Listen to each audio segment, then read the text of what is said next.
చందమామ కథ నోరు లేని బ్రతుకు.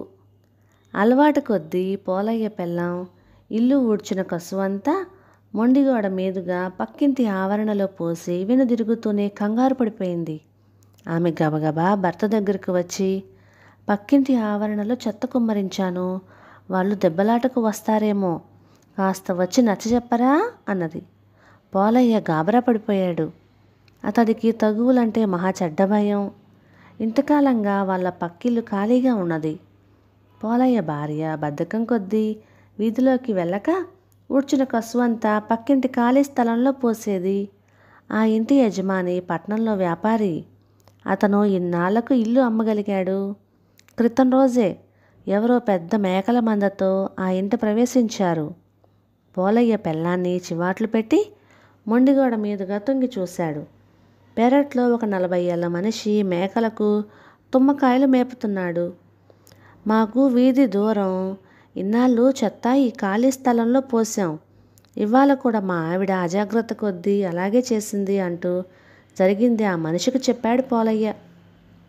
పోలయ్య అలా చెబుతుండగానే ఆ మనిషి గోడ దగ్గరకు వచ్చి, మీరేం మొహమాట పడకండి, మీ చెత్త అంతా మా పెరట్లోనే వేయండి, నా పెళ్ళాం ఎలాగూ పెరడంతా ఊడుస్తుంది కదా, అప్పుడు మీ చెత్త కూడా ఎత్తి పారేస్తుందిలే అన్నాడు. పోలయ్య నిర్ఘాంతపోయాడు. ఆ మనిషి మరీ నోరు లేని సత్యకాలపు వాడని అతనికి తెలిసిపోయింది. మాటల సందర్భంలో ఆ మనిషి పేరు అవతారం అని, మేకలే అతడి ఆస్తి అని తెలుసుకున్నాడు పోలయ్య. అతడు లోపలికి వచ్చి భార్యతో, వాడు పేరుకు తగ్గట్టు ఒట్టి అవతారంలా ఉన్నాడు, చెత్తంతా వాళ్ళింటి వైపునే గుమ్మరించు అంటూ జరిగింది చెప్పాడు. ఆ తర్వాత 4 రోజుల్లోనే వాళ్లకు అవతారం అమాయకత్వం పూర్తిగా అర్థమైపోయింది. ఒక రోజున పోలయ్య, మీ మేకల అరుపులతో మాకు రాత్రులు నిద్ర పట్టడం లేదు, గ్రామాధికారికి చెప్పమంటావా అని అవతారాన్ని గట్టిగా గదవాయించాడు. అవతారం గజగజలాడిపోతూ, బాబు, నాకున్న ఆస్తి ఈ మేకలే, నా కడుపు కొట్టవద్దు అంటూ పోలయ్యను బతిమలాడాడు. మేకపాలు తాగితే రాత్రులు బాగా నిద్ర పడుతుందట, రోజు సేరు మేకపాలు పంపు, ఆ విధంగా అయినా రాత్రిపూట నీ మేకల అరుపులు మాకు తెలియకుండా పోతుంది అన్నాడు పోలయ్య. మహారాజుగా పంపుతాను, పగలు 1 సేరు, రాత్రి 1 సేరు అన్నాడు అవతారం. అది మొదలు పోలయ్య అవతారం నోరు లేని తనాన్ని ఆసరాగా తీసుకొని అతని చేత అడ్డమైన చాకరీ చేయించుకోసాగాడు. తన ఇంటి అవసరాలకు బావి నుంచి నీళ్లు తోడటం, మొక్కల కోసం నేల తవ్వటం, తన చిల్లర కొట్టు కోసం పట్నం నుంచి తెచ్చిన సామాను బండి నుంచి దింపటం, ఇలాంటి పనులన్నీ కిక్కురు మనకుండా అవతారం చేసేవాడు. పోలయ్య ప్రతి నెల పట్నం నుంచి తన చిల్లర కొట్టుకు కావలసిన సామాన్లు తెచ్చుకునేవాడు. అందుకోసం అతను చీకటితోనే పట్నం బయలుదేరి వెళ్ళేవాడు. ఒక రోజున అలా వెళుతూ భార్యను తలుపు వేసుకోమన్నాడు. మంద నుంచి ఎలా బయటకు వచ్చిందో ఒక మేకపిల్ల అరుస్తూ గుమ్మం ముందుకు గిరికీలు తిరుగుతూ ఉన్నది. దాన్ని చూస్తూనే పోలయ్య భార్యకు మెరుపు లాంటి ఒక ఆలోచన వచ్చింది. ఆమె భర్తతో, పాపం, ఈ మేకపిల్లకు పల్లె బ్రతుకంటే మొహం మొత్తునట్టుంది, ఎత్తుకుపోయి పట్నంలో అమ్మేయి, 25 రూపాయలన్నా రాకపోవు, చీకటి మాటున ఎవరు చూడవచ్చారులే అన్నది. పోలయ్య మేకపిల్లను భుజాన వేసుకుని వెళ్ళిపోయాడు. సాయంత్రం 25 రూపాయల లాభంతో ఇల్లు చేరాడు. ఆ డబ్బు ఇలా అవుతాయి, మేకలు అమ్మిన డబ్బుతో నేను నగలు చేయించుకోవాలి అంటూ ఆ డబ్బు కొంగున ముడివేసుకున్నది పోలయ్య భార్య. మేకలు అమ్మిన డబ్బా, మరెన్ని మేకల్ని అమ్మదలిచావు అంటూ పోలయ్య ఆశ్చర్యపోయాడు. అవతారం మందంతా అయిపోయేదాకా అతడికి అనుమానం కలగకుండా ఒక ఆలోచన కూడా చేశాలే అని అదేమిటో పోలయ్య చెవిలో వేసింది భార్య. ఇంతలో మొక్కలకు నీళ్లు పోయటానికి అవతారం వాళ్ళింటికి వస్తూనే, మా మందలో నుంచి ఒక మేకపిల్ల కనపడకుండా పోయింది బాబు అన్నాడు.